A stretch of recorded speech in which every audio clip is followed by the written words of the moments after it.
Good morning students, स्वागत है आप सबका एक बार फिर से BA part first political science paper second की इस क्लास में। और मैं हूं सूर्य प्रकाश शर्मा। हम अपना वो टॉपिक कंटिन्यू कर रहे हैं जो हमने पिछले 2 वीडियोस में पढ़ा है, और वो हैं गोपाल कृष्ण गोखले। तो मैं आपको बता चुका हूं कि ये एक आधुनिक भारतीय राजनीतिक विचारक माने जाते हैं। मुख्य रूप से भारतीय चिंतन को 3 भागों में बांटते हैं: प्राचीन, मध्यकालीन और आधुनिक। आपके सिलेबस में केवल प्राचीन और आधुनिक चिंतन से जुड़े हुए कुछ विद्वानों के विचार आपके सामने रखने हैं। उनमें आधुनिक में हमने पहली बात की है गोपाल कृष्ण गोखले की। गोपाल कृष्ण गोखले के राजनीतिक विचारों का जहाँ तक सवाल है, तो मैंने आपसे ये बताया अब तक कि वो मूलतः राजनीतिक विचारक नहीं थे। वो दरअसल एक राजनेता थे, एक शिक्षक थे, एक विधायक थे। इन 3 मुख्य भूमिकाओं में उन्होंने अपना जीवन यापन किया।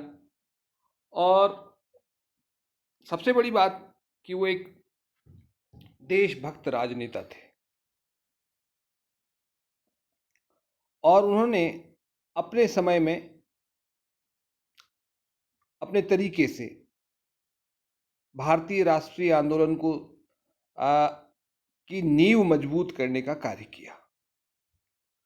उस समय जो सामाजिक, आर्थिक, राजनीतिक मुद्दे देश में थे, उन मुद्दों पर उन्होंने अपनी राय रखी, कभी पत्र पत्रिकाओं में प्रकाशित लेखों के माध्यम से, कभी विभिन्न आयोगों के समक्ष उपस्थित होकर अपना पक्ष रखने के रूप में, विभिन्न सभाओं में भाषण देते हुए, भारतीय विधान परिषद के सदस्य के रूप में 1902 से लेकर के 1915 तक आजीवन वो उसके सदस्य, मतलब मृत्यु पर्यंत उसके सदस्य रहे। उस भूमिका में भी उन्होंने महत्वपूर्ण विचार व्यक्त किए। तो उन्हीं विचारों के आधार पर हम उनके विचारों का अध्ययन कर रहे हैं। अब तक हम देख चुके हैं कि उन्होंने ब्रिटिश साम्राज्य के बारे में उनका क्या दृष्टिकोण था। भारत में ब्रिटिश शासन के बारे में उनका मत ये था कि उन्होंने उसको एक वरदान के रूप में देखा था, और वही नहीं, उनके जो गुरु थे राणा डे या अन्य जो उदारवादी नेता उस समय थे, वो सब ऐसा ही मानते थे। लेकिन उसका अपना उनके अपने कारण थे, और साथ ही उन्होंने ये भी बता दिया था ब्रिटिश सरकार को कि हम क्या आपसे अपेक्षा करते हैं। यानी उन्होंने ब्रिटिश शासन का जो समर्थन किया भारत में, वो अशर्त नहीं था, सशर्त था। यहां तक हम देख चुके हैं नौकरशाही के प्रति दृष्टिकोण। इससे आगे हम बढ़ेंगे, ये 2 स्लाइड में छोड़ रहा हूं फिलहाल। यहां से हम बात करते हैं कांग्रेस की भूमिका। गोखले के राजनीतिक विचारों में अब हम देखेंगे कांग्रेस की भूमिका।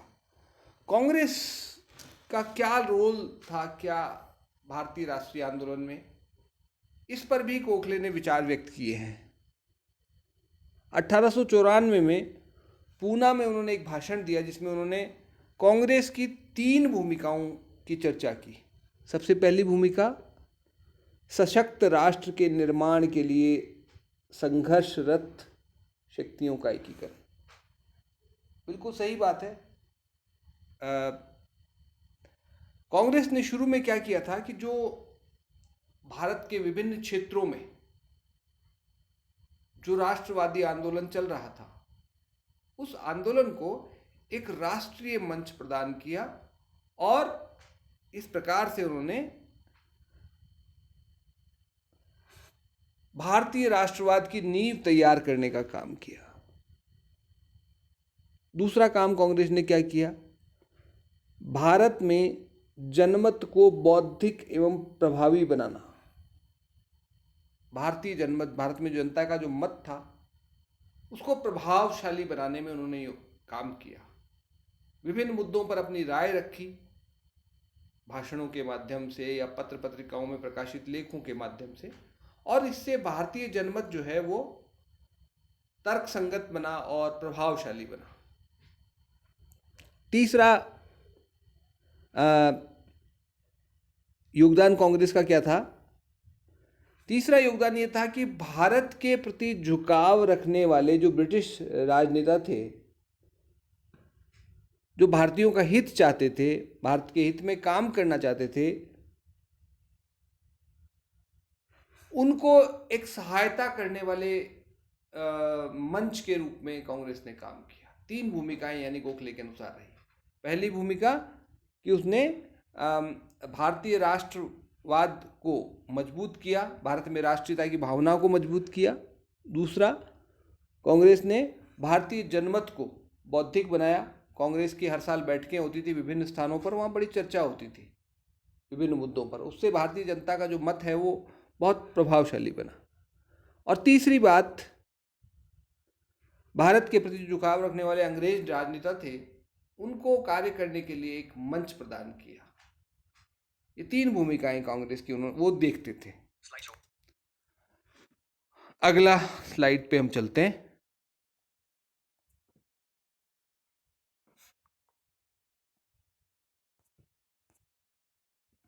यस,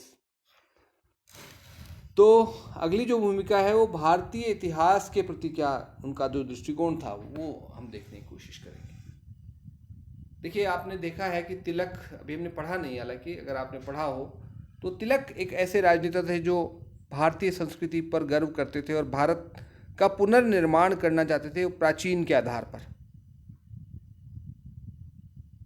इसी तरह से दयानंद सरस्वती ने वेदों की ओर लौटो का नारा दिया था। गोखले का क्या विचार था प्राचीन भारतीय इतिहास और संस्कृति के बारे में, ये यहां हम देखने की कोशिश करते हैं। गोखले का भी विचार था कि प्राचीन भारतीय संस्कृति बहुत ही गौरवशाली थी। भारत में सभ्यता और संस्कृति का विकास हुआ था और प्राचीन काल में भारत में जो सभ्यता और संस्कृति का विकास हुआ था उसके कारण क्या थे, क्यों हुआ ऐसा, उसको उन्होंने बताया है। वो कहते हैं कि पहला कारण तो ये था कि भारतीयों के पास आध्यात्मिक ज्ञान की गहराई थी। आध्यात्मिक क्षेत्र में हम बहुत बहुत गहरा तक हम पहुंचे हुए थे, ज्ञान प्राप्त किया हुआ था। विवेकानंद भी ये मानते हैं कि भारतीय राष्ट्रवाद का आधार जो है आध्यात्मिक ज्ञान होता है।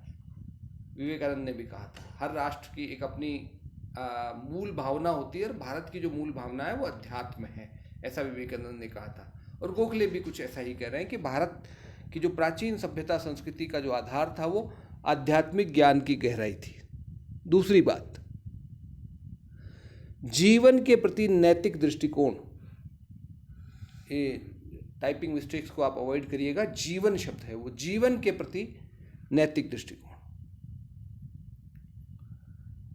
भारतीयों का जीवन के प्रति बड़ा नैतिक दृष्टिकोण था। भारत में जो एक दृष्टिकोण था वो व्यक्ति अपने बारे में नहीं सोचता था बल्कि समाज के बारे में और राष्ट्र के बारे में ज़्यादा महत्व को, राष्ट्र और समाज को ज़्यादा महत्व देता था। जैसे हमने अक्सर पढ़ते हैं, हमारे जो धार्मिक श्लोक भी हैं उनको देखें तो हम सबकी बात करते हैं, सर्वे भवन्तु सुखिनः की बात करते हैं या वसुधैव कुटुम्बकम की बात करते रहे हैं। तो जीवन के प्रति हमारा जो दृष्टिकोण था बड़ा नैतिक था, भौतिक नहीं था हमारा दृष्टिकोण। तीसरी बात, पारिवारिक तथा सार्वजनिक दायित्वों के मध्य सामंजस्य। हमारे यहाँ बड़ा एक सही संतुलित दृष्टिकोण अपनाया गया था परिवार और समाज के प्रति। परिवार का भी महत्व था और समाज को भी महत्व दिया गया था। इन 3 कारणों से प्राचीन भारत में एक विकसित सभ्यता और संस्कृति का विकास हुआ, ऐसा गोखले मानते हैं। आगे क्या कहते हैं गोखले, वो देखिए। यस, आगे गोखले कहते हैं कि भारत के प्रति इंग्लैंड का दायित्व विषय पर उन्होंने भाषण दिया था। भारत के प्रति इंग्लैंड का क्या दायित्व है, इस विषय पर एक भाषण उन्होंने लंदन में दिया था। उसमें उन्होंने कहा कि भारतीयों का संबंध एक प्राचीन प्रजाति से है। जब यूरोपीय राष्ट्रों को के पूर्वजों को सभ्यता का ज्ञान भी नहीं था, उससे बहुत पहले भारत में उच्च कोटि की सभ्यता का स्तर प्राप्त कर लिया था। बिल्कुल सही बात है कि जब यूरोप के लोग जंगलों में रह रहे थे, उनको सभ्यता संस्कृति का कोई ज्ञान नहीं था, उस समय भारत में बहुत पुष्पित और पल्लवित हो रही थी सभ्यता और संस्कृति।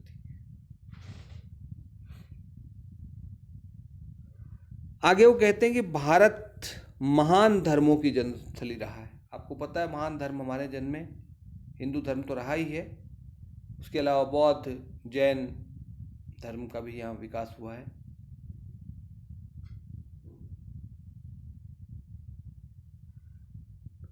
और लंबे समय तक विज्ञान और कला संबंधी साहित्य एवं दर्शन का भी केंद्र रहा है। भारत जो है लंबे समय तक विज्ञान और साहित्य कला का भी केंद्र रहा है।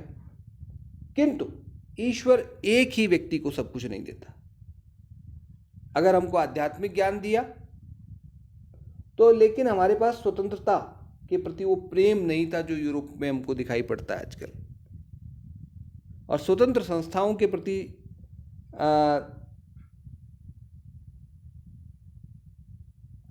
हमारे यहाँ वो लगाव नहीं था जो कि यूरोप में या पश्चिम में हमको दिखाई पड़ता है। और यही कारण है कि हम आगे चल करके पिछड़ गए। ये गोखले का मत था। आगे गोखले अन्य विषयों पर क्या कहते हैं, आगे बढ़ते हैं हम। दलित वर्गों के बारे में उनका क्या कहना है। देखिए कुछ मुद्दे थे जो उस समय भी महत्वपूर्ण थे, आज भी महत्वपूर्ण है। दलितों के बारे में उन्होंने विचार व्यक्त किया। धारवाड़ सामाजिक सम्मेलन था 1903 में, उसमें उन्होंने भाषण देते हुए अपना विचार व्यक्त किया। उन्होंने कहा, एक बात तो ये कही कि समानता का संदेश आधुनिक बुद्धिवादी दर्शन की देन है। जहाँ तक प्राचीन सभ्यताओं का सवाल है, वहाँ पर सामाजिक भेदभाव का उन पर लांछन लगा था। यानी प्राचीन काल में भेदभाव होता रहा है, चाहे वो भारत की बात कर ले, चाहे हम यूरोप के मतलब ग्रीस की बात कर ले, यूनान की बात करें, वहाँ भी दास प्रथा थी, रोम की बात करें, वहाँ भी भेदभाव रहा है। तो प्राचीन सभ्यताओं में सामाजिक भेदभाव रहा है। लेकिन आधुनिक समय में जब तर्क का जन्म हुआ, बुद्धिवाद का जन्म हुआ फिर से, तो ये सामाजिक भेदभाव की बात खत्म हुई और मानवीय समानता का विचार महत्वपूर्ण बना। गोखले मानते थे कि पश्चिम में जो विद्यमान वर्ग की जो अवधारणा है वो लचीली है, जबकि जाति व्यवस्था जो है वो एक कठोर संस्था है। वर्ग क्या होता है? वर्ग आर्थिक आधार पर होते हैं। एक मजदूर वर्ग, एक पूंजीपति वर्ग। मजदूर वर्ग में से कोई व्यक्ति पूंजीपति वर्ग में जा सकता है, पूंजीपति वर्ग का कोई व्यक्ति कंगाल होकर के मजदूर बन सकता है, आसानी से बदल वहाँ एक दूसरे को स्वीकार कर लेते हैं। लेकिन जाति व्यवस्था में ऐसा नहीं हो सकता। ब्राह्मण शूद्र नहीं हो सकता, शूद्र ब्राह्मण नहीं हो सकता, या इसी तरह से उल्टा नहीं हो सकता। तो ये बड़ी रिजिड संस्था है, कठोर संस्था है, ऐसा गोखले ने कहा था। और बिल्कुल सही बात है। गोखले जाति व्यवस्था के बारे में कहते हैं कि एक महान विद्वान का कथन है, और जिससे मैं पूर्णतः सहमत हूँ, कि सामाजिक अनुरक्षण के लिए जातियाँ अत्यधिक उपयोगी हैं, किंतु सामाजिक प्रगति के लिए वे नितांत या बिल्कुल अनावश्यक हैं, वो मेल नहीं खाते उससे, ऐसा गोखले ने बताया। ठीक बात है। सामाजिक अनुरक्षण का मतलब व्यवस्था को बनाए रखना। जैसी व्यवस्था चल रही है उसको वैसे ही बनाए रखें अगर हम चाहते हैं, तो इसके लिए तो बहुत ठीक है, जातियों का बना रहना बहुत ठीक है। लेकिन अगर विकास और प्रगति की बात करना चाहते हैं तो जातियाँ एक बाधा है, वो प्रगति या विकास से मेल नहीं खाती। नेक्स्ट स्लाइड पे हम चलते हैं। नेक्स्ट स्लाइड है स्वदेशी का समर्थन किंतु बहिष्कार का विरोध।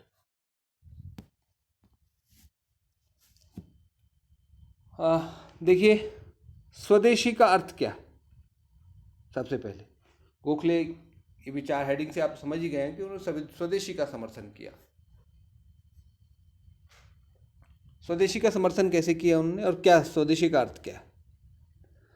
गोखले के अनुसार स्वदेशी का अर्थ है भारत के प्रति सर्वोच्च, महान तथा सर्वोत्मुखी प्रेम। देश के प्रति प्रेम ही स्वदेशी का मूल है। अगर आपके अंदर देश के प्रति प्रेम है तो स्वदेशी अपने आप आ जाएगा। प्रेम नहीं है तो फिर स्वदेशी का जो आप ढकोसला कर रहे हैं, स्वदेशी नहीं है। बनारस अधिवेशन 1905 में जिसमें वो अध्यक्ष थे, उन्होंने कहा था कि सच्चा स्वदेशी आंदोलन देशभक्ति युक्त एवं आर्थिक दोनों होता है। स्वदेशी का मतलब जनरली हम ये समझते हैं कि अपने देश में बनी हुई वस्तुओं का प्रयोग करें, लेकिन ये तब होगा जब हम अपने देश से प्रेम करते होंगे, अन्यथा हम नहीं कर सकते ऐसा, क्योंकि वरना हम सस्ता और अच्छी क्वालिटी के पीछे दौड़ेंगे। आज भी एक विचार महत्वपूर्ण है। अभी कुछ समय पहले आपने देखा कि चाइना के प्रोडक्ट्स के बहिष्कार की बात हुई देश में, लेकिन वो इसके बावजूद हमने देखा कि हम चाइनीज़ कंपनियों के मोबाइल जो है बहुत बिक रहे हैं और वो नंबर 1 पे हैं देश में अपने मोबाइल बेचने के मामले में। तो क्यों दौड़ते हैं हम विदेशी वस्तुओं के पीछे? क्योंकि वो सस्ती मिलती हैं या क्वालिटी की वजह से, कई बार क्वालिटी की वजह से दौड़ते हैं। हालांकि ये भी एक इसके खिलाफ भी तर्क हो सकते हैं, उनमें नहीं जाना चाहते हैं। फिलहाल हम यही मैं आपको समझाने की कोशिश कर रहा हूँ कि जो स्वदेशी आंदोलन है वो एक देशभक्ति युक्त आंदोलन भी है और एक आर्थिक आंदोलन भी है, लेकिन मूल जो है वो देशभक्ति होनी चाहिए। देशभक्ति होगी तो आर्थिक अपने आप हो जाएगा। केवल आर्थिक नहीं हो पाएगा अगर आपके अंदर देश के प्रति प्रेम की भावना नहीं है तो। गोखले कहते हैं कि स्वदेशी का विचार एक ऐसी महानतक अवधारणा है जिसने मानव जाति के हृदय को कभी उद्वेलित किया हो। जो विभिन्न समय पर अलग अलग विचार, अलग अलग भावनाओं ने मानव जाति को उद्वेलित किया है, उनमें सबसे महत्वपूर्ण है स्वदेशी का विचार, ऐसा उनका कहना है। आगे गोखले कहते हैं कि मातृभूमि के प्रति समर्पण, जो कि स्वदेशी की भावना में पूर्णतया अंतर्व्याप्त है, एक ऐसा गंभीर तथा उत्कृष्ट भाव है जो कि है कि उसका विचार मात्र व्यक्ति को आह्लादित कर देता है और उसके वास्तविक स्पर्श से व्यक्ति अपनी तुच्छता से के भाव से पूर्णतया मुक्त हो जाता है। यानी सार क्या है स्वदेशी का? वो है मातृभूमि के प्रति प्रेम, गोखले के अनुसार। अगली स्लाइड पर चलते हैं हम। अगली स्लाइड पे देखिए, बहिष्कार एक अतिवादी और नकारात्मक विचार है, अतः समर्थन नहीं करते हो।